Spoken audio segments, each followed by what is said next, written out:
Hello दोस्तों। आज तीसरी पुतली की कहानी। तीसरे दिन जैसे ही राजा भोज सिंहासन पर बैठे, तीसरी पुतली प्रकट हुई। नाम था चंद्रकला। उसने राजा से कहा, राजन, क्या आप में वह न्याय बुद्धि है? क्या आप त्याग करने की वह क्षमता रखते हैं जो विक्रमादित्य को महान बनाती है?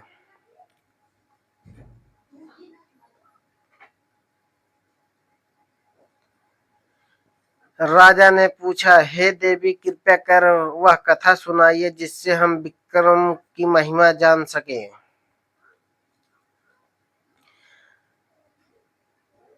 और चंद्रकला ने कथा प्रारंभ की। बहुत समय पहले आकाश में दो शक्तियों के बीच विवाद छिड़ा, भाग्य और पुरुषार्थ। भाग्य कहता है जो भी होता है मेरे कारण होता है। पुरुषार्थ कहता है मेहनत ही सब कुछ है।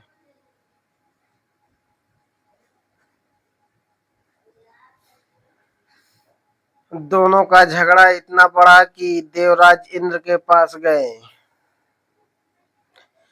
इंद्र भी उलझन में पड़ गए। उन्हें एक ही नाम याद आया, राजा विक्रमादित्य। भाग्य और पुरुषार्थ मानव रूप में धरती पर विक्रम के पास पहुंचे।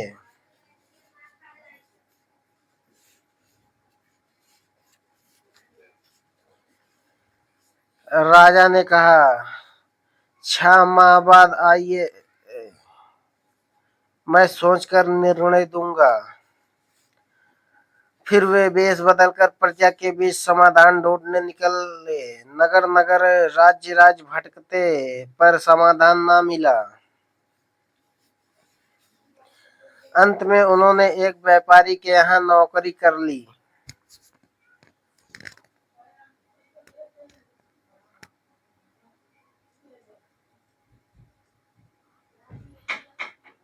कहा, जो और ना कर सके वह मैं कर सकता हूँ। व्यापारी ने उनका साहस देखकर उन्हें जहाज पर ले लिया। यात्रा शुरू ही हुई थी कि भयंकर तूफान आ गया। जहाज एक टापू के किनारे जा रुका।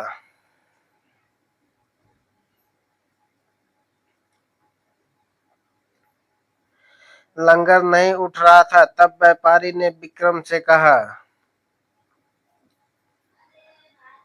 अब तुम्हारी परीक्षा है। विक्रम ने अकेले ही लंगर उठा लिया। जहाज चल पड़ा, पर विक्रम वहीं टापू पर छूट गए। टापू पर उन्होंने एक राजमहल देखा। वहां एक पटकथा टंगती थी, राजकुमारी का विवाह उसी से होगा जो पराक्रमी होगा।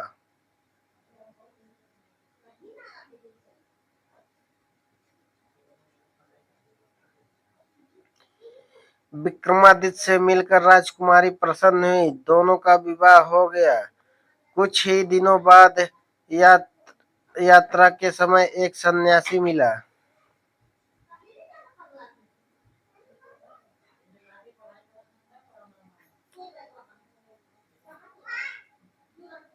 उसने विक्रम को दी एक माला और एक छड़ी। माला अदृश्य बनाती थी और कार्य सिद्ध करती थी।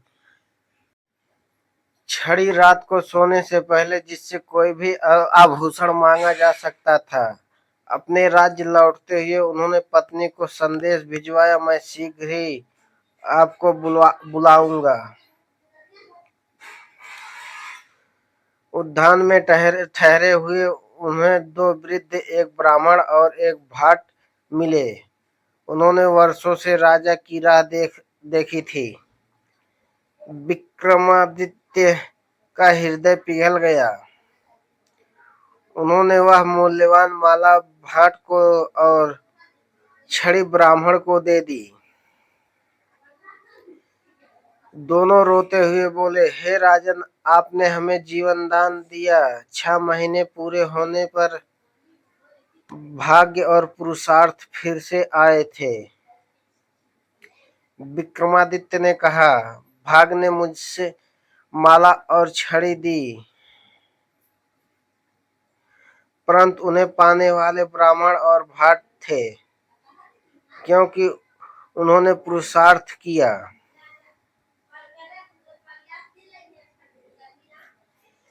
इसलिए भाग्य और पुरुषार्थ एक दूसरे के पूरक है।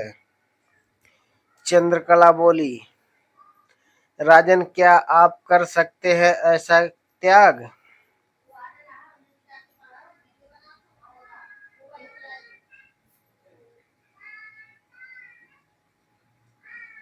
क्या आप में वो निर्णय शक्ति जो समता और न्याय पर आधारित है? राजा भोज कुछ ना कह सके। चंद्रकला धीरे धीरे आकाश में विलीन हो गई।